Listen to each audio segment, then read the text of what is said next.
আমার প্রিয় ছাত্রছাত্রীরা, আশা করি সকলে ভালো আছো। তোমাদের ঠিক যেমন বলেছিলাম যে সম্পূর্ণ বাংলা ভাষাতে তোমরা ফিজিক্সের প্রিপারেশন নিতে পারবে বিভিন্ন কম্পিটিটিভ এক্সামের জন্য। ঠিক একই রকমভাবে তোমরা যারা বিএসসি পড়ছো, অনার্স পড়ছো বা পাস কোর্স পড়ছো ফিজিক্সে, বা যারা এমএসসি করছো, প্রত্যেকের ক্ষেত্রেই তোমরা এই কোর্সের হেল্প নিতে পারবে। তো লাস্ট ভিডিওতে আমি ডিসকাস করেছিলাম যারা সিএসআই নেটের জন্য প্রিপারেশন নিচ্ছ তারা কিভাবে প্রিপেয়ার করবে নিজেদেরকে। তারা তো সেই ভিডিওটা ফলো করবেই। আজ থেকে ডাইরেক্ট সাবজেক্টে ঢুকে যাব। বিভিন্ন সাবজেক্ট নিয়ে আলোচনা করব পরপর ভিডিওতে। তো প্রথম যেটা স্টার্ট করব সেটা হচ্ছে সলিড স্টেট ফিজিক্স। দেখো, সলিড স্টেট ফিজিক্স খুবই একটা ইম্পর্টেন্ট একটা সাবজেক্ট। সে তুমি বিএসসি করো ফিজিক্স অনার্স নিয়ে, বা পাস কোর্স পড়ো, অথবা এমএসসি করো, বা যারা ইঞ্জিনিয়ারিং পড়ছে তাদের ক্ষেত্রেও এটা সমানভাবে অ্যাপ্লিকেবল। বা সিএসআই নেটের ক্ষেত্রেও খুবই একটা গুরুত্বপূর্ণ একটা সাবজেক্ট হচ্ছে সলিড স্টেট ফিজিক্স। তো সলিড স্টেট ফিজিক্স শুধু যে তোমার পড়াশোনার জন্য বিএসসি এমএসসি বা সিএসআই নেটের জন্য তা নয়, এটা একটা রিসার্চ সাবজেক্ট। খুব বেশি রিসার্চ ফিল্ডের সাথে যুক্ত এই সাবজেক্টটি। তো সলিড স্টেট ফিজিক্স একদিকে যেমন খুবই ইন্টারেস্টিং এবং খুবই সহজে তোমরা বুঝতে পারবে, চারিদিকে এক্সাম্পল অনেক বেশি, এবং অন্যদিক থেকে খুবই যত্ন সহকারে এর পড়াশোনা করাটা খুব দরকার আছে। অনেক ছোট ছোট কনসেপ্ট আছে, অনেক বেসিক কনসেপ্ট আছে যেগুলো ক্লিয়ার না হলে সলিড স্টেট ফিজিক্স ঠিকঠাক বোঝা যায় না। তো আমার লক্ষ্য হচ্ছে একদম তোমাদের বেসিক লেভেল থেকে এই সলিড স্টেট ফিজিক্সের কোর্স স্টার্ট করা। হয়তো তোমরা যারা সদ্য এইচএস পাস করে এসেছো তারা অনেকটা কেমিস্ট্রিতে, সলিড স্টেট কেমিস্ট্রিতে তোমরা ক্রিস্টালোগ্রাফি পার্টটা অনেকটা পড়ে থাকবে।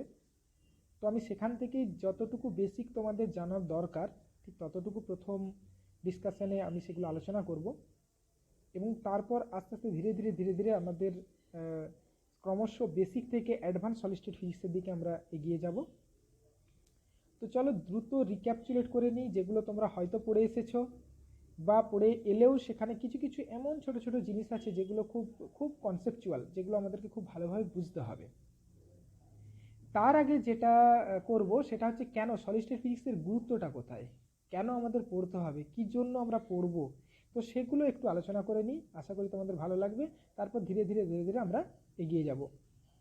তো চলো প্রথমে যেটা আলোচনা করব সেটা হচ্ছে periodic table of the elements. আমরা প্রত্যেকেই পিরিয়ডিক টেবিল সম্পর্কে পরিচিত। আমরা জানি সেখানে এখন পর্যন্ত প্রায় 118টি এলিমেন্ট আছে। তার মধ্যে 94টা এলিমেন্ট ন্যাচারাল এলিমেন্ট এবং 24টি হচ্ছে সিনথেটিক এলিমেন্ট, যেগুলো নিউক্লিয়ার রিঅ্যাকশন দ্বারা সিনথেসাইজ করা হয়েছে।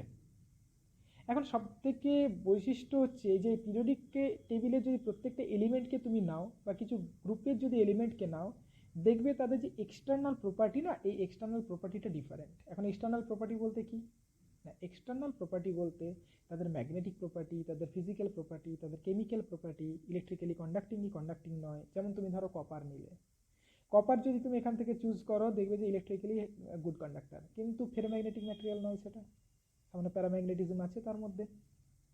তো এই যে ডিফারেন্ট এলিমেন্ট, তাদের যে বিহেভিয়ার আলাদা আলাদা, এই সায়েন্সটাকে এক্সপ্লোর করাই হচ্ছে সলিড স্টেট ফিজিক্স, বা আলাদাভাবে যদি বলি ক্রিস্টালোগ্রাফির একটা খুব গুরুত্বপূর্ণ কাজ। এবং জেনে কি হবে না, যদি তাদের এক্সটার্নাল প্রপার্টিগুলোকে আমরা যদি ঠিকভাবে স্টাডি করতে পারি, তাহলে আমরা ডিফারেন্টলি এগুলোকে ইউজ করতে পারবো, তাদের ইউজফুলনেস অনেক বেড়ে যাবে। তো এই উদ্দেশ্যে নিয়ে ফিজিসিস্ট বা ম্যাটেরিয়াল সায়েন্টিস্ট বলো, বা কিছু কিছু ক্ষেত্রে কেমিস্ট, তারা খুবই ইন্টারেস্টেড এই সমস্ত মেটেরিয়ালগুলোর প্রপার্টি নিয়ে জানার ক্ষেত্রে। একটা ম্যাটেরিয়ালের কী কী প্রপার্টি হতে পারে, যেমন তোমরা দেখতে পাচ্ছ এখানে মেকানিক্যাল প্রপার্টি হতে পারে, ডিফারেন্ট ম্যাটেরিয়ালের ডিফারেন্ট মেকানিক্যাল প্রপার্টি হতে পারে, কেমিক্যাল অপটিক্যাল প্রপার্টি আলাদা হতে পারে। কোনো কোনো ম্যাটেরিয়াল লাইটের ক্ষেত্রে লাইট সহজেই তার মধ্যে দিয়ে পাস করে যেতে পারে, কিছু কিছু ম্যাটেরিয়াল আছে লাইটকে অবস্ট্রাক্ট করে। তাদের কেমিক্যাল প্রপার্টি আলাদা আলাদা হতে পারে, ম্যাটেরিয়ালের ইলেকট্রিক্যাল প্রপার্টি আলাদা আলাদা হতে পারে, থার্মাল প্রপার্টি আছে, ম্যাগনেটিক প্রপার্টি, ফিজিক্যাল প্রপার্টি।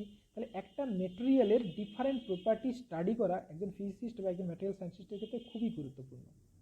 কিন্তু আমরা শুধু তাদের ওই বাইরের যে প্রপার্টিগুলো বা বাল্ক যে প্রপার্টিগুলো বা এক্সটার্নাল যে অ্যাপিয়ারেন্সগুলো, এগুলো নিয়ে শুধুমাত্র আলোচনা করা আমাদের কাজ নয়। আমাদের আরও জানার উদ্দেশ্য কি, কেন ডিফারেন্ট ম্যাটেরিয়াল ডিফারেন্ট ভাবে তারা তাদের বহিঃপ্রকাশ ঘটে। কেন দুটো ম্যাটেরিয়ালের একই রকম বৈশিষ্ট্য হয় না? এই যে ইন্টারনাল স্টাডি, এই স্টাডিটাই হচ্ছে অ্যাকচুয়াল আমাদের এই ক্রিস্টালের ক্ষেত্রে আমরা করে থাকি। এখন এই এক্সটার্নাল যে অ্যাপিয়ারেন্স, এই এক্সটার্নাল অ্যাপিয়ারেন্সের আসল কারণ কোথায় লুকিয়ে থাকে? অ্যাকচুয়ালি এই যে ডিফারেন্ট প্রপার্টি না, it is the manifestation of internal structure. প্রত্যেকটা মেটেরিয়ালের ইন্টারনাল স্ট্রাকচার, মানে একটা মেটেরিয়ালকে যদি আমি মাইক্রোস্কোপিক্যালি অবজার্ভ করি, যদিও অ্যাটমিক লেভেলে পৌঁছানো যায় না, এটা আমরা জানি যে এক একটা মেটেরিয়াল অনেক ছোট্ট ছোট্ট অ্যাটম বা মলিকুল বা আয়ন দ্বারা গঠিত হয়। এই যে তাদের ইন্টারনাল অ্যারেঞ্জমেন্ট, এই অ্যারেঞ্জমেন্টের উপর কিন্তু তাদের এক্সটার্নাল বিহেভিয়ার অনেকটা ডিপেন্ড করে। কীরকম? তোমাকে যদি বলি যে একটা জেন্টল পারসন, খুব খুব ভদ্রলোক, একদম বাংলা কথায় যদি বলি খুব ভদ্রলোক, ভদ্রলোককে কীভাবে সাধারণত এক্সপ্রেস করে থাকে? না, লোকটা খুব সুন্দর কথাবার্তা বলে, লোকটা ভালো, কম কথা বলে, তার মধ্যে একটা ডিগনিটি আছে, এবং তার হাঁটা চলা সব কিছুই যেন একটা সীমিত। এই যে তার একটা জেন্টেল পারসনের যে এক্সটার্নাল বিহেভিয়ার, যদি তার কারণটাকে খোঁজার চেষ্টা করি, তাহলে দেখব যে ওই ব্যক্তিটি ইন্টারনালি খুবই ডিসিপ্লিনড। তার ইন্টারনাল ডিসিপ্লিন থাকার জন্য তার এক্সটার্নাল বিহেভিয়ারটা এই ধরনের আসছে, সে জানে কোথায় কীভাবে কার সঙ্গে কেমন ব্যবহার করতে হয়। তাহলে দেখো, একটা ব্যক্তির যে এক্সটার্নাল বিহেভিয়ার, সেটা তার ইন্টারনাল ডিসিপ্লিনের উপর খুব ডিপেন্ড করে। ঠিক সেই রকম একটা মেটেরিয়াল বাইরে কীরকম আচরণ করবে, তার মেকানিক্যাল প্রপার্টি কী হবে, তার অপটিক্যাল প্রপার্টি কী হবে, বা কেমিক্যাল বা ইলেকট্রিক্যাল প্রপার্টি কী হবে, সেটা ডিপেন্ড করে তার ইন্টারনাল স্ট্রাকচারের উপর। যে তার যে অ্যাটমিক কনস্টিটিউয়েন্টগুলো বা তার যে কনস্টিটিউয়েন্ট পার্টিকেলগুলো, তার অ্যারেঞ্জমেন্ট কেমন, তার রেগুলারিটি আছে কি নেই, ইন্টারনাল ডিসিপ্লিন আছে কি নেই, এটা হচ্ছে এক্সটার্নাল বিহেভিয়ারের কজ। তার আগে আমরা দেখব যে টোটাল সলিডকে, ইউনিভার্সাল সলিডকে যদি আমরা ক্লাসিফাই করি, আমরা তিনটে শ্রেণীতে ক্লাসিফাই করতে পারি। ব্রডলি আমরা দুটো ক্যাটাগরিতে ক্লাসিফাই করতে পারি। একটা হচ্ছে তোমার ক্রিস্টালাইন ম্যাটেরিয়াল, আর একটা হচ্ছে অ্যামরফাস। ক্রিস্টালাইনকে আবার দুটো ভাগে ভাগ করতে পারি। প্রথম যেটাকে বলবো সেটাকে সিঙ্গেল ক্রিস্টাল, তোমরা এই ছবিতে দেখতে পাবে যে সিঙ্গেল ক্রিস্টাল মানে কি, এখানে যে কনস্টিটিউয়েন্ট পার্টিকেলগুলো আছে, মানে যে পার্টিকেলগুলো দ্বারা পদার্থটি গঠিত, সেই পার্টিকেলগুলোর রেগুলার অ্যারেঞ্জমেন্ট দেখা যায় থ্রু আউট দ্য ম্যাটেরিয়াল। মানে ম্যাটেরিয়ালের কোথাও যে একটা প্যাটার্ন যদি তারা তৈরি করে, এখানে তোমরা দেখতে পাবে যে এই যে প্যাটার্নটা তৈরি করেছে এখানের, এই প্যাটার্নটা কিন্তু through out the material follow করা হয়েছে, কোথাও কোনো প্যাটার্নের ব্রেক নেই। মানে এই চারটেকে নিয়ে যদি তুমি একটা গ্রুপ ভাবো, এটাকেই রিপিটেশন করতে করতে পুরো ম্যাটেরিয়ালটা তৈরি হয়েছে, মানে কোথাও কোনো ব্রেকিং নেই, মানে একটা সিমেট্রি রয়েছে। মানে কোনো একটা অ্যাটমে তুমি যদি দাঁড়িয়ে থাকো, তোমার চারিদিকটা একই রকম লাগবে তুমি যদি অন্য একটা অ্যাটমে দাঁড়িয়ে থাকো। মানে থ্রু আউট দ্য ম্যাটেরিয়াল একটাই স্ট্রাকচার, তাই এটাকে আমরা বলছি সিঙ্গেল ক্রিস্টাল। ঠিক একই রকমভাবে কিছু ম্যাটেরিয়াল আছে যাদের মধ্যে গ্লোবাল রেগুলারিটি নেই, কিন্তু লোকাল রেগুলারিটি আছে। মানে এটা কি, তুমি দেখো এটাকে যদি ছোট ছোট অংশে, মানে ছোট ছোট লোকাল রিজিয়নে ভাগ করি, সেখানে দেখো একটা সিমেট্রি দেখা যাচ্ছে, সেখানে তাদের অ্যারেঞ্জমেন্টগুলো রেগুলার। যেমন ফার্স্ট ওয়ান, এবার সেকেন্ডটা দেখো, এটাও কিন্তু ফার্স্টের সঙ্গে সেকেন্ডটার রেগুলারিটি নেই, সেখানে ব্রেক করে গেছে, কিন্তু সেকেন্ড রিজিয়নের মধ্যে একটা রেগুলারিটি আছে। সিমিলারলি একটা থার্ড রিজিয়ন দেখো, তাদের নিজেদের মধ্যে একটা রেগুলারিটি আছে। ফোর্থ রিজিয়ন দেখো, তার মধ্যে একটা রেগুলারিটি আছে। এই যে লোকালি যে রেগুলারিটিস কনস্টিটিউয়েন্ট পার্টিকেলগুলো, এটাকে আমরা একটা ক্রিস্টাল বলছি, কিন্তু এটাকে আমরা বলছি পলিক্রিস্টাল।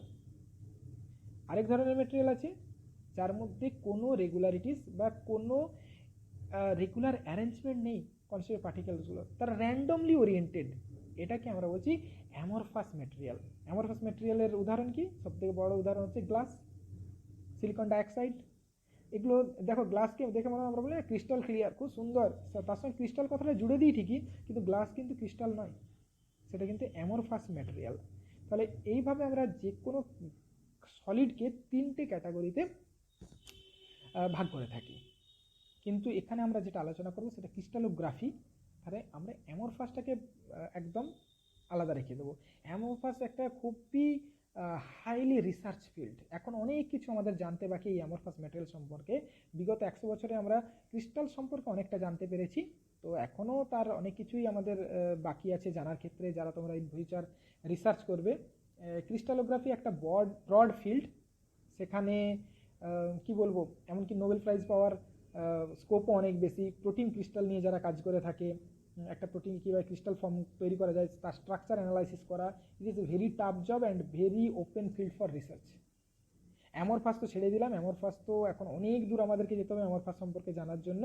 তো আমরা এখন আমাদেরকে সীমাবদ্ধ রাখবো এই মুহূর্তে ক্রিস্টালাইন স্ট্রাকচারের ক্ষেত্রে। তো দেখো, যদি ক্রিস্টালাইন মেটেরিয়াল আমরা দেখি, ক্রিস্টালাইন মেটেরিয়ালের মধ্যে আমরা কি দেখলাম বলো তো? আমরা দেখলাম যে ওর যে অ্যাটমগুলো, আমরা সিঙ্গেল ক্রিস্টাল নিয়ে ভাবছি, ওর মধ্যে যে অ্যাটমগুলো আছে, অ্যাটমই নিচ্ছি, মলিকুল বা আয়ন ছেড়ে দিচ্ছি। আমি ধরলাম যে অ্যাটম, সিঙ্গেল অ্যাটম দিয়ে কপারের একটা স্ল্যাব আছে ধরো, তাহলে কপারে অ্যাটম থাকবে। এই অ্যাটমগুলোর মধ্যে একটা রেগুলার অ্যারেঞ্জমেন্ট আছে, এটা আমরা লক্ষ্য করলাম। তো ফিজিসিস্টদের ভাবনা চিন্তা এখানে যে এই রেগুলার অ্যারেঞ্জমেন্টটা কি করে একটা কপারকে হাইলি কন্ডাক্টিং বানায় ইলেকট্রিসিটির ক্ষেত্রে। মানে আমরা জানতে চাইছি তার যে এই যে ইন্টারনাল রেগুলার অ্যারেঞ্জমেন্ট সেটা এক্সটার্নাল বিহেভিয়ারকে কিভাবে রিফ্লেক্ট করে। তো প্রথম যেটা আমরা দেখতে পেয়েছি কি ফিজিক্স থেকে, সেটা হচ্ছে যে ক্রিস্টালের মধ্যে অ্যাটমগুলোর রেগুলার অ্যারেঞ্জমেন্ট আছে, কিন্তু এই রেগুলার অ্যারেঞ্জমেন্টগুলোকে কিভাবে এক্সপ্লেন করা যাবে সেটা আমাদের জানা নেই। কিন্তু খুঁজতে খুঁজতে দেখা যাচ্ছে যে ম্যাথমেটিক্সে এমন একটা জায়গা আছে যেটাকে বলা হয় ল্যাটিস ডিসকাশন বা ল্যাটিস স্ট্রাকচার। সেখানে কিন্তু এই রেগুলার অ্যারেঞ্জমেন্ট সম্পর্কে অনেক কথা আছে। মানে ল্যাটিসটা কি না, রেগুলার অ্যারেঞ্জমেন্ট আর regular array of points in space, যেটা তোমরা দেখতে পাচ্ছ ছবির মধ্যে কতগুলো ডট দিয়ে আমি পয়েন্টকে দেখিয়েছি। যদিও পয়েন্টের কনসেপ্ট অনুযায়ী কিন্তু আমি ডট দিয়ে দেখাতে পারি না, আমি অনেক ছোট ছোট কথা বলবো, অনেক গভীরের কথা বলবো, যেগুলো তোমাদের ক্লিয়ার হওয়া দরকার। দেখো পয়েন্টের ডেফিনেশন কি? পয়েন্ট হচ্ছে ডাইমেনশনলেস এন্টিটি। তাহলে যার ডাইমেনশন নেই তাকে আমি ডাইমেনশনালি দেখাবো কি করে? কিন্তু এখন তো আমাদের কিছু করার নেই, এখন আমাদেরকে দেখাতে গেলে আমাদেরকে একটা ডট নিতেই হবে।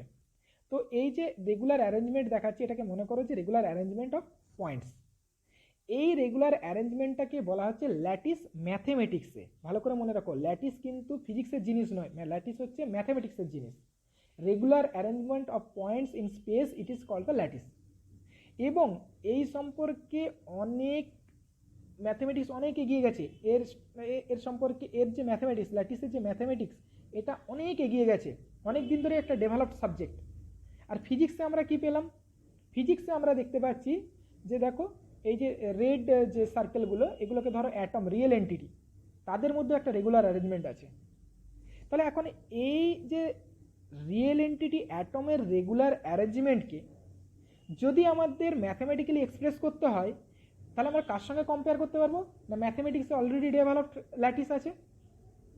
তাহলে ল্যাটিসের ম্যাথমেটিক্সটাকে আমরা আমাদের রিয়েল এন্টিটির অ্যাটমের ক্ষেত্রে অ্যাপ্লাই করব। সেই জন্যই আসছে যে প্রত্যেকটা ল্যাটিস প্লেসে আমি যদি একটা করে অ্যাটমকে প্লেসড করি, তাহলে আমি ক্রিস্টাল স্ট্রাকচার তৈরি করতে পারবো। এটা তো একটা ক্রিস্টাল যেখানে রেগুলার অ্যারেঞ্জমেন্ট আছে, এবং এটাকে আমরা এটা ভাবতে পারি না যে স্পেসে এরকম পয়েন্টের রেগুলার অ্যারেঞ্জমেন্ট আছে এবং প্রত্যেকটা পয়েন্টে একটা করে অ্যাটমকে বসিয়ে আমি টোটাল ক্রিস্টালটা তৈরি করছি। এইটাকে বলা হয় আমাদের ল্যাটিস, আর এটাকে বলা হয় আমাদের। তাহলে আমরা কি দেখছি, দেখো যে প্রত্যেকটা ল্যাটিস পয়েন্টে যদি আমরা একটা করে অ্যাটম বসাই, তাহলে আমরা টোটাল ক্রিস্টাল স্ট্রাকচারটাকে ফর্ম করতে পারছি। সেই জন্যই এটাকে বলা হয় দিস ইজ, দেখো আরেকবার দেখাই যে প্রত্যেকটা ল্যাটিস পয়েন্টে যদি আমরা রিয়েল অ্যাটম এন্টিটিকে প্লেসড করি, তাহলে আমরা টোটাল ক্রিস্টাল স্ট্রাকচারটা ফর্ম করতে পারছি। সেই জন্য একটা কথা যে কোনো বইয়ে লেখা থাকবে দেখবে যে lattice plus basis equal to crystal structure. ল্যাটিসটা কোথা থেকে আসছে? Lattice is a mathematical term. The regular arrangement of points in space, it is called the lattice. এবার আসছি কোথায়? বেসিস। বেসিস বলতে রিয়েল এন্টিটি। বেসিস কোনটা? রিয়েল এন্টিটি, মানে রিয়েল অ্যাটম দিয়ে যদি ফিল আপ করো, তাহলে প্রত্যেকটা ল্যাটিস পয়েন্টে একটা করে যদি রিয়েল এন্টিটি বা অ্যাটম দিয়ে আমরা প্লেস করি, আমরা ক্রিস্টাল স্ট্রাকচার ফর্ম করতে পারছি। হলো ক্রিস্টাল কীভাবে ফর্ম হয় বা ক্রিস্টাল স্ট্রাকচার ম্যাথমেটিকে নিয়ে অ্যানালাইসিস করার ক্ষেত্রে আমাদেরকে এই ইকুয়েশন ফলো করতে হবে, lattice plus basis equal to crystal structure. এরপরে আসছি ইউনিট সেল। এখন ব্যাপারটা হচ্ছে যে একটা জিনিস আমরা লক্ষ্য করলাম, এটা হচ্ছে 2 dimensional array of lattice points. এটাকে আমরা কি বলবো? 2 dimensional array of lattice points. যে আমরা দেখতে পাচ্ছি যে একটা 2 ডাইমেনশনালি এক্স অ্যান্ড ওয়াই ডিরেকশনে কতগুলো ল্যাটিস পয়েন্ট আছে। তো ল্যাটিস পয়েন্টের প্রত্যেকটা প্লেসে যদি আমরা রিয়েল অ্যাটম দিয়ে প্লেস করি তাহলে সেক্ষেত্রে আমরা ক্রিস্টাল স্ট্রাকচার তৈরি করতে পারবো। তাহলে একটা ক্রিস্টাল স্ট্রাকচারকে যদি আমাদের অ্যানালাইসিস করতে হয় আমাদেরকে কি টোটাল তার রেগুলার অ্যারেঞ্জমেন্টটাকে ফলো করতে হবে? না, কোনো ক্রিস্টালের বা কোনো ক্রিস্টালাইন মেটেরিয়ালের যদি বিহেভিয়ারকে আমরা অ্যানালাইসিস করতে চাই তাহলে আমাদের তাদের থ্রু আউট রেগুলার অ্যারেঞ্জমেন্টের অ্যানালাইসিসের কোনো প্রয়োজন হয় না। আমাদেরকে কি করতে হবে, আমরা যদি এটাকে ভালো করে অবজার্ভ করি দেখো একটা জিনিস দেখতে পাবে যে একটা ছোট্ট স্কোয়ার এখানে ফর্ম হচ্ছে, 4টে অ্যাটমকে 4টে কর্নারে নিয়ে। এই স্মল এলিমেন্টটাকে যদি আমরা রিপিট করতে থাকি, ধীরে ধীরে যদি আমরা রিপিট করে এগিয়ে যাই তাহলে আমরা এই হোল ল্যাটিস স্ট্রাকচারটাকে ফর্ম করতে পারবো।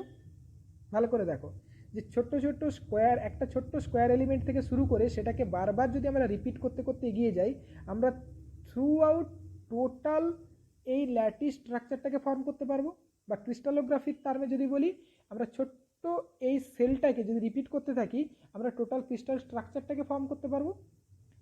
এই ছোট্ট স্ট্রাকচারটাকে the smallest element and repeating the smallest element we can form the whole structure. এই স্মলেস্ট এলিমেন্টটাকে আমরা বলছি ইউনিট সেল।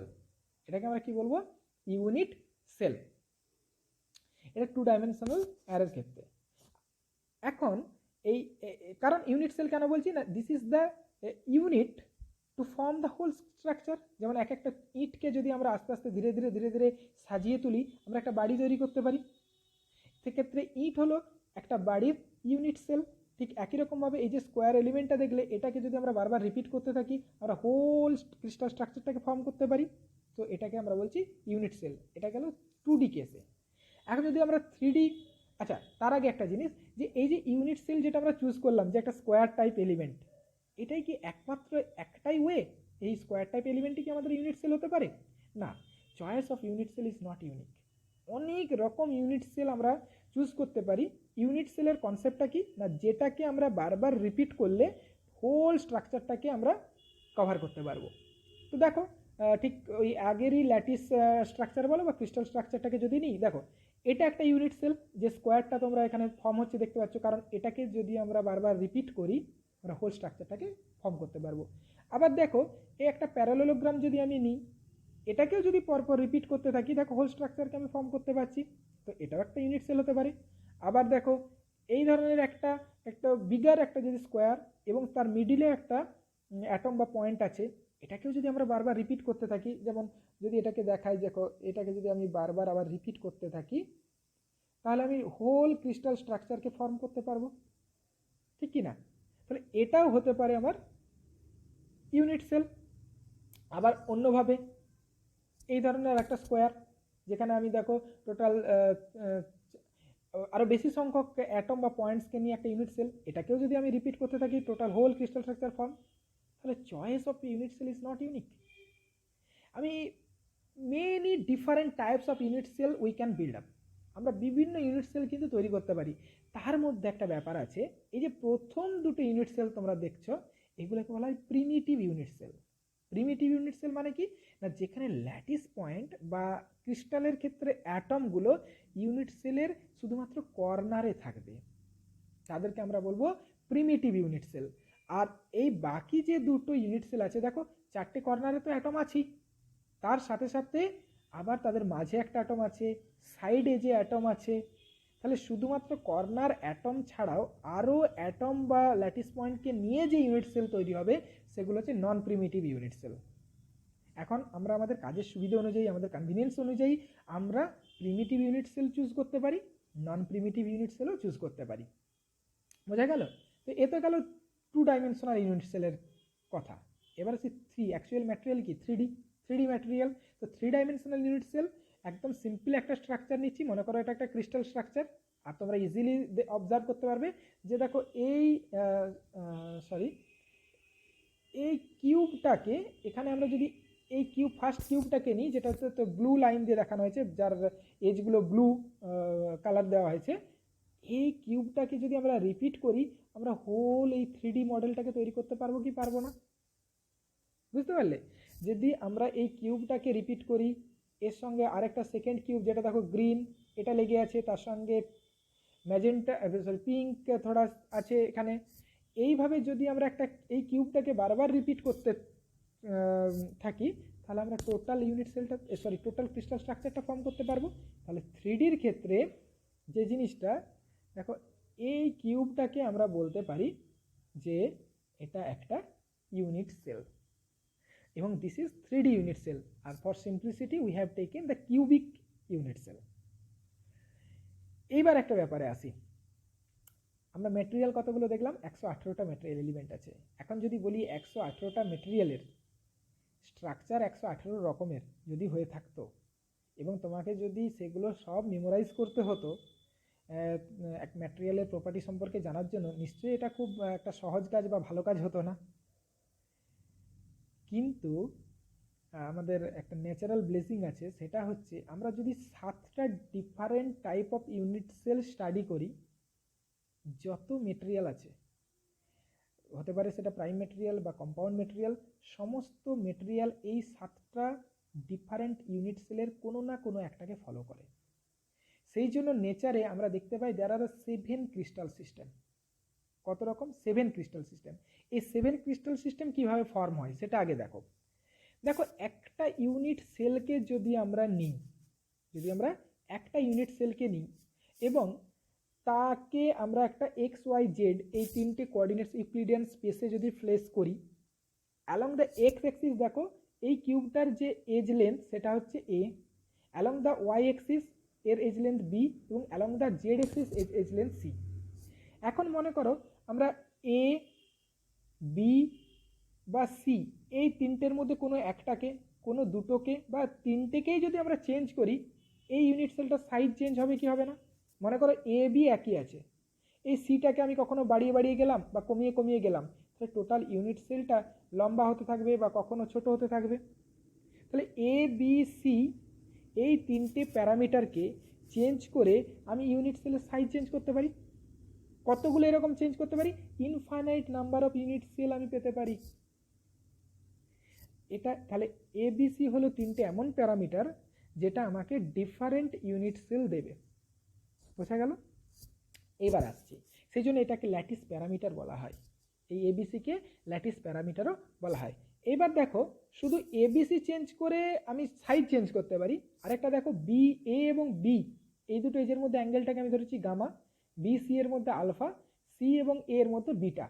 এই আলফা বিটা গামাকে যদি চেঞ্জ করি, তাহলে এই ইউনিট সেলটার শেপ চেঞ্জ হবে নাকি?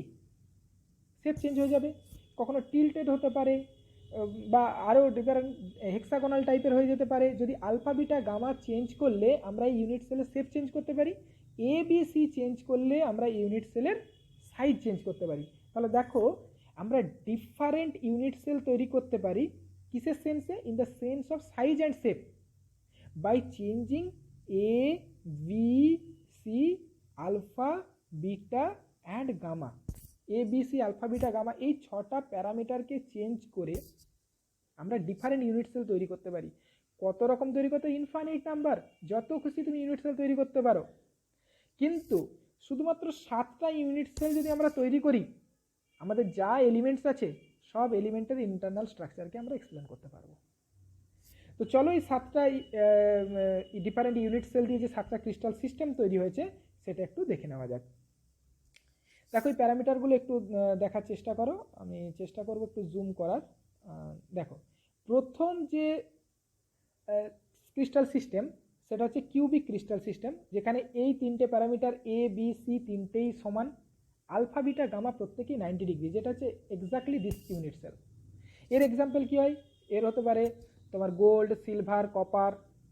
সেকেন্ড, টেট্রাগোনাল, এগুলো কিন্তু একটু মেমোরাইজ করে রাখবে, এগুলো খুব কাজে লাগে ডিফারেন্ট প্রবলেম সলভ করার ক্ষেত্রে। তো এই 7টা আমার মনে হয় না খুব একটা জটিল হবে এটাকে মেমোরাইজ করে রাখার ক্ষেত্রে, কারণ তোমরা অনেক দিন থেকেই পড়ে আসছো এই জিনিসটা। এবার যেটা আসছি সেটা হচ্ছে টেট্রাগোনাল, যেখানে এ বি সমান, এই দুটো side equal but c not equal, এবং alpha beta gamma all are 90 degree, এটাকে বলছি টেট্রাগোনাল। দেন আসছি অর্থোরম্বিক, যেখানে প্রত্যেকটা সাইডই আলাদা আলাদা, A not equal to B not equal to C, alpha beta gamma কিন্তু 90 ডিগ্রি। উদাহরণ দেখতেই পাচ্ছ, পটাশিয়াম নাইট্রেট, পটাশিয়াম সালফেট। এরপর আছে trigonal, fourth kind of unit crystal system.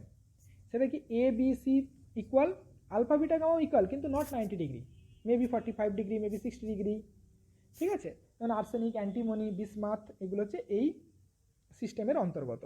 Fifth আসছি এ বি ইকুয়াল কিন্তু সি এর সঙ্গে ইকুয়াল নয়, আলফা বিটা 90 ডিগ্রি কিন্তু গামা 120 ডিগ্রি, সকলের পরিচিত একটা হেক্সাগোনাল স্ট্রাকচার, যেমন সিলিকন ডাইঅক্সাইড, জিঙ্ক, ক্যাডমিয়াম এই শ্রেণীর অন্তর্গত। এবার সিক্সথ ওয়ান আসো। সিক্সথ ওয়ানে দেখো, সিক্সথ ওয়ান হচ্ছে মনোক্লিনিক, যেটাকে আমরা আলোচনা করলাম মনে হয়, না মনোক্লিনিক করিনি। মনোক্লিনিক হচ্ছে এ বি সি কোনোটা ইকুয়াল নয়, আলফা গামা 90 ডিগ্রি কিন্তু বিটা তার সঙ্গে ইকুয়াল নয়, আবার বিটা 90 ডিগ্রিও নয়, যেমন হচ্ছে calcium sulphate 2H2O। Seventh most general type of crystal structure, যেটা ট্রাইক্লিনিক, যেখানে এ বি সি কোনোটাই ইকুয়াল নয়, আলফা বিটা গামা কোনোটাই ইকুয়াল নয় এবং 90 ডিগ্রিও নয়, যেমন হচ্ছে ব্লু ভিট্রিয়ল বা আমরা যেটাকে তুতে বলে থাকি বাংলাতে, তোমরা যে কোনো দোকানে কিনতে পাবে।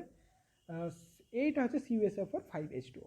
তাহলে দেখো নেচারের ব্লেসিংটা একবার চিন্তা করো, যে অনলি এই 7টা ক্রিস্টাল সিস্টেম যদি আমরা জানতে পারি, আমরা যে কোনো মেটেরিয়ালের ইন্টারনাল স্ট্রাকচার এই 7টা ক্রিস্টাল সিস্টেমের যে কোনো একটা হবে। কিন্তু এই 7টা ক্রিস্টাল সিস্টেম সাফিসিয়েন্ট হলো না আমাদের সমস্ত এলিমেন্টকে এক্সপ্রেস করার জন্য।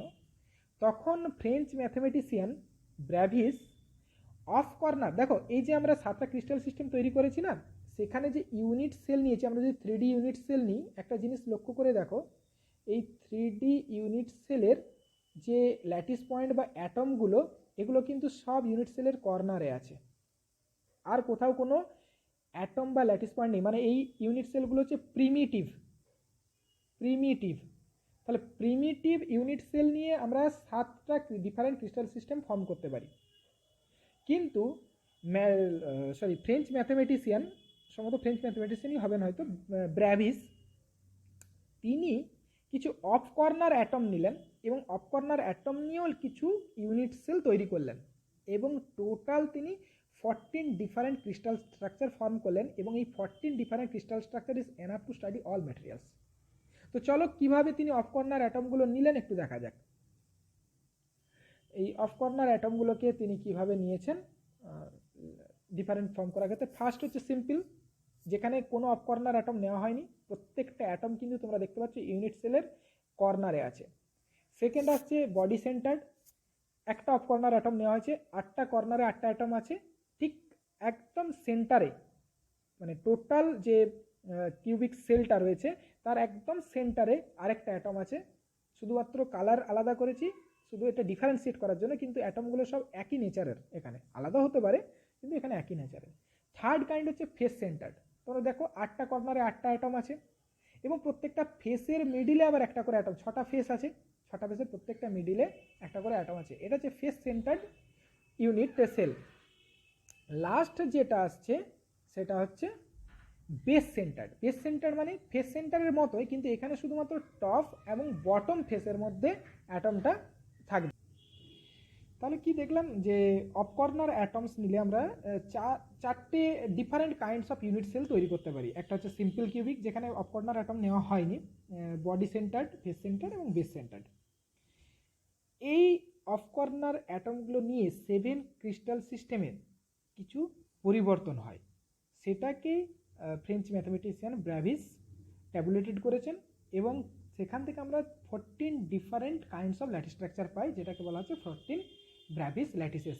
দেখা যাচ্ছে কী হয়, যেমন কিউবিক সিস্টেম, যদি আমরা প্রথম কনসিডার করি কিউবিক সিস্টেমকে, তাহলে আমরা দেখব যে কিউবিক সিস্টেমে 3টে ডিফারেন্ট ইউনিট সেল সম্ভব। একটা হচ্ছে সিম্পল কিউবিক, যেখানে হচ্ছে সমস্ত অ্যাটমগুলো শুধুমাত্র কর্নারে থাকবে, বডি সেন্টার কিউবিক সিস্টেম এবং ফেস সেন্টার কিউবিক সিস্টেম। টেট্রাগোনালের ক্ষেত্রে আমরা সিম্পল পেতে পারি এবং বডি সেন্টার্ড, দুটো হলো।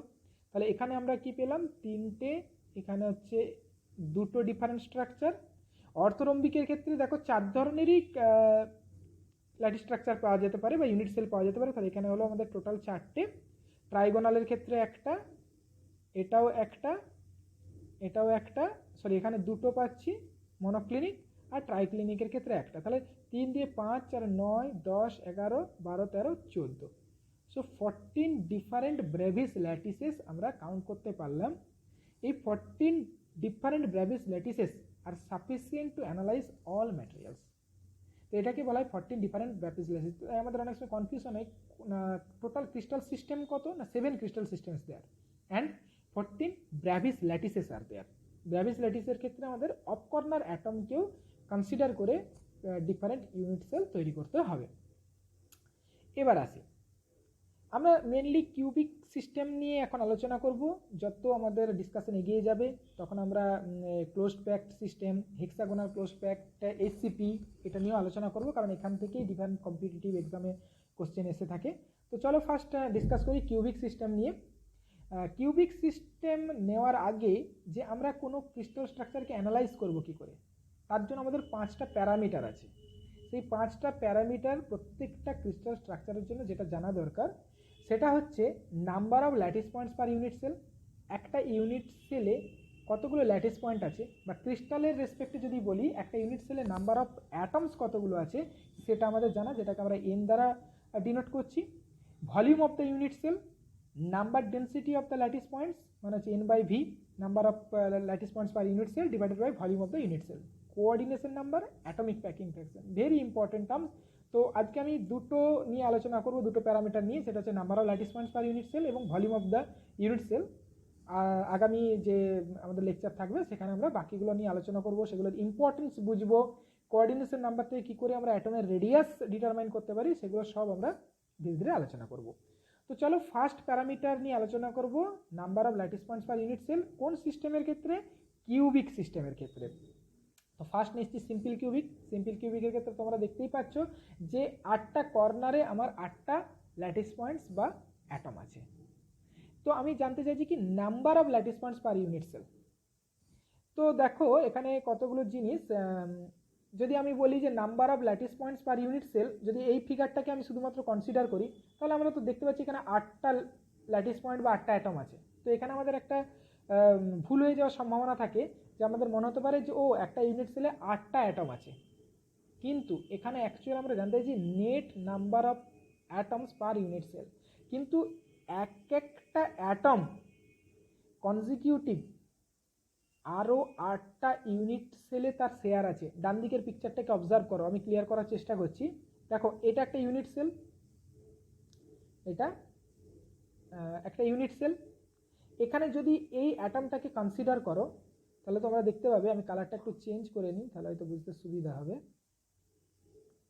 তো এই অ্যাটমটা দেখো, এই যে রাইট সাইডে যে গ্রিন ইউনিট সেল সেটারও একটা পার্ট, বা বটম যে ইউনিট সেল সেটার একটা পার্ট, পিছনের দিকে যে একটা ইউনিট সেল সেটারও একটা পার্ট, মানে এই অ্যাটমটা এতগুলো ইউনিট সেলের সঙ্গে শেয়ার হচ্ছে। মানে এই 4টে ইউনিট সেল 1 2 3 4, বা আরও যদি তুমি ঠিকঠাক ড্র করতে পারতাম তাহলে হয়তো দেখাতে পারতাম যে এই অ্যাটমটা কিভাবে 8টা ইউনিট সেলের স্ট্রাকচার। নিচের 4টেকে কনসিডার করো, এই একটা মানে এইটাকে একটা নিয়ে নিচে 4টে, আবার উপরের 4টে এই 4টারও পার্ট, 1 2 3 4। ভালো করে দেখো, আমার মনে হচ্ছে আমার নিজেরই স্যাটিসফ্যাকশন আসছে না বোঝাতে গিয়ে, তো আমি আরেকবার চেষ্টা করছি তোমাদেরকে বোঝানোর। তো দেখো আমি এটাকে জুম ইন করে ট্রাই করছি। আমরা কনসিডার করছি কোন অ্যাটমটা, আমরা কনসিডার করছি এই অ্যাটমটা। দেখো এই অ্যাটমটা 4টে বটম ইউনিট সেলের পার্ট, এই একটা ইউনিট সেল, আমি জাস্ট তার আপার ফেসগুলো ড্র করছি। এই একটা ইউনিট সেল, পিছনের দিকে ইউনিট সেল, আর একটা পিছনের দিকে ইউনিট সেল, তাহলে 4টে ইউনিট সেলে এই অ্যাটমটা শেয়ার হচ্ছে। আবার এই ইউনিট সেলের একটা পার্ট, আবার এই ইউনিট সেলেরও একটা পার্ট, এইভাবে ওপরের দিক থেকেও 4টে ইউনিট সেলের পার্ট। তাহলে একটা অ্যাটম টোটাল 8টা ইউনিট সেলে শেয়ারিং হচ্ছে। তাহলে একটা অ্যাটম টোটাল 8টা ইউনিট সেলে শেয়ারিং হচ্ছে। তাহলে এক একটা ইউনিট সেলে তার শেয়ারিং কত, তার কত অংশ সেখানে যাচ্ছে, চলো দেখি, জুম আউট করে নিই। দেখো তাহলে number of lattice points or atoms per unit cell কীভাবে না, দেখো আমরা এখানে ক্লিয়ারলি দেখতে পাচ্ছি যে 8 atoms at the 8 corners of the unit cell. এখানে আমরা দেখতে পাচ্ছি প্রত্যেকটা অ্যাটম 8টা ইউনিট সেলে শেয়ার হচ্ছে। তাহলে single atom per unit cell, মানে এই অ্যাটমটার একটা ইউনিট সেলের শেয়ারিং কত, তাহলে একটি অ্যাটম শেয়ারিংটা হবে একের অ্যাটমস থাকছে তার সঙ্গে, বোঝা গেল যে একটা অ্যাটম 8টা ইউনিট সেলে শেয়ার হচ্ছে, তাহলে এক একটা ইউনিট সেলে তার শেয়ারিং কত 1/8। তাহলে একটা ইউনিট সেলে কটা অ্যাটম আছে, 8টা অ্যাটম আছে, এবং প্রত্যেকের শেয়ারিং এই ইউনিট সেলে কত 1/8, তাহলে 8টা অ্যাটমের জন্য টোটাল শেয়ারিং কত হবে 8 × 1/8, তার মানে 1। তাহলে একটা ইউনিট সেলে আলটিমেটলি বা নেট কতগুলো অ্যাটম থাকছে, অনলি 1। আশা করি ক্যালকুলেশনটা বুঝতে পেরেছো। আমি আরেকবার বলে দিচ্ছি যে এক একটা অ্যাটমের sharing for this unit cell is 1/8। এখানে টোটাল কতগুলো অ্যাটম আছে, 8টা অ্যাটম আছে, তাহলে প্রত্যেকেরই শেয়ারিং 1/8। তাহলে এই 8টা অ্যাটমের টোটাল শেয়ারিং এই ইউনিট সেলের জন্য কত হবে 1/8 × 8, দিস ইজ 1। তাহলে নেট আর ultimately there is a single atom per unit cell. তো সিম্পল কিউবিক স্ট্রাকচার যদি আমরা কনসিডার করি তাহলে সেখানে number of atoms per unit cell হচ্ছে অনলি 1। এবার আসি সেকেন্ড বিসিসি স্ট্রাকচারে। বিসিসি স্ট্রাকচারে দেখো 8টা কর্নারে 8টা অ্যাটম আছে, তাহলে প্রত্যেকের শেয়ারিং কত 1/8। তাহলে এই 8টা অ্যাটম মিলে ইউনিট সেলের জন্য কটা অ্যাটম ফর্ম করবে, অনলি 1। 8টা অ্যাটম মিলে 8টা atom is equivalent to 1 atom for this unit cell. আবার এখানে এক্সট্রা আরেকটা অ্যাটম আছে, তাহলে total number of atoms per unit cell কি হবে 1 + 1, দিস ইজ 2। চলো এটাকে আরেকবার দেখে নিই ভালো করে। তাহলে সেক্ষেত্রে 8 atoms at each corners of the unit cell, each atom is shared with 8 unit cell, তাহলে share of a single atom per unit cell is 1/8, এটা হচ্ছে কর্নার অ্যাটমের জন্য। আবার one more single atom at the center, এটা আরেকটা atom এখানে কিন্তু থাকছে। তাহলে টোটাল নাম্বার অফ অ্যাটমস বিসিসির ক্ষেত্রে কত হচ্ছে দেখো 2। সিমিলারলি যদি আমরা এফসিসি বা ফেস সেন্টার কিউবিক স্ট্রাকচার নিই, সেখানে দেখো 8টা অ্যাটমের জন্য আমাদের অনলি সিঙ্গেল অ্যাটম আমরা পাচ্ছি পার ইউনিট সেল। 8টা যে কর্নার অ্যাটম রয়েছে তার জন্য আমরা সিঙ্গেল অ্যাটম পাচ্ছি, তাই না? তাহলে 8টা কর্নার অ্যাটমের জন্য আমাদের একটা অ্যাটম পেলাম, একটা 1 অ্যাটম পার ইউনিট সেল। এবার দেখো ফেসে এক্সট্রা করে একটা আছে, একটা ফেস দেখো দুটো ইউনিট সেলে শেয়ারিং হচ্ছে, তাহলে একটা ফেস যে অ্যাটম সেটা দুটো ইউনিট সেলে শেয়ারিং হচ্ছে, তাহলে একটা ফেস অ্যাটমের একটা ইউনিট সেলে শেয়ারিং কত হাফ। এই অ্যাটমটা এই ইউনিট সেলে তার শেয়ারিং কত থাকছে হাফ, হাফ এই ইউনিট সেলে, হাফ হচ্ছে এই ইউনিট সেলে। তাহলে এরকম কটা ফেস রয়েছে, 6টা ফেস আছে। তাহলে ফেস অ্যাটমগুলো মিলে কটা অ্যাটম তৈরি করছে পার ইউনিট সেলে, 6 × হাফ 3।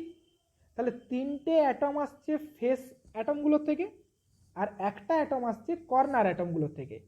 তাহলে ফেস সেন্টার্ড কিউবিক সেলে টোটাল নাম্বার অফ যে অ্যাটমস সেটা কতগুলো হচ্ছে দেখো 1/8 × 8 প্লাস হাফ × 6, দিস ইজ 4।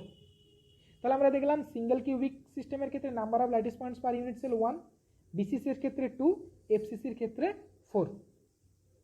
এবার যেটা আসছি second parameter volume of the unit cell. এখন মনে করো যে আমরা সিম্পল কিউবিক নিই, বা অ্যাকচুয়ালি আমরা সিম্পল কিউবিক নিই, বিসিসি নিই বা এফসিসি নিই, প্রত্যেকে কিউবিক সিস্টেম, এবং আমরা যদি একটা সাইড লেন্থ বা এজ লেন্থ যদি এ বলি, তাহলে volume of the cubic system কী হবে এ কিউব, কারণ এ হচ্ছে একটা সাইড লেন্থ, এ কিউব হচ্ছে তার ভলিউম। থার্ড যে প্যারামিটার তাহলে number density of lattice points আর নাম্বার ডেন্সিটি অফ অ্যাটমস কী হচ্ছে না number of lattice points per unit cell divided by volume. তাহলে সিম্পল কিউবিকের ক্ষেত্রে number density is n/v is 1/a cube, কারণ number of lattice points per unit cell is 1, A cube হচ্ছে volume of the unit cell. বিসিসির ক্ষেত্রে এটা 2/a cube, এফসিসির ক্ষেত্রে 4/a cube. তাহলে এখন পর্যন্ত আমরা 3টে প্যারামিটার ল্যাটিস স্ট্রাকচারকে যদি অ্যানালাইসিস করতে হয় দেখলাম। এখনও 2টো প্যারামিটার আছে ভেরি ইম্পর্টেন্ট, যেটা হচ্ছে একটা হচ্ছে কোঅর্ডিনেশন নাম্বার, সেকেন্ড হচ্ছে প্যাকিং অ্যাটমিক প্যাকিং ইন্টারেকশন। এগুলো নিয়ে আমরা নেক্সট ভিডিওতে আরও বিশদ আলোচনা করব। এইচসিপি নিয়ে আলোচনা করব, মিলার ইন্ডিসেস, ক্রিস্টাল প্লেন, কিভাবে প্লেন ফাইন্ড করতে হয় through Miller indices, Miller direction, Bragg's law, Laue's equation, diffraction, everything আলোচনা করব ইন ডিটেলস ফ্রম বেসিক। তো তোমরা এইভাবে সাথে থেকো, আশা করি উপকৃত হবে। তো আজকের ভিডিও আমি এখানেই শেষ করছি, আবার পরের দিন নতুন ভিডিও নিয়ে আমি তোমাদের কাছে উপস্থিত হব। তো চলো আজকের জন্য এতটাই। আর হ্যাঁ, সবার জন্যই তোমরা স্প্রেড করে দেবে, প্রত্যেকে যাতে এই ভিডিওর লাভ পায় সেদিকে লক্ষ্য রেখো। আর কিছু বলার নেই, আজকে আমি এখানেই শেষ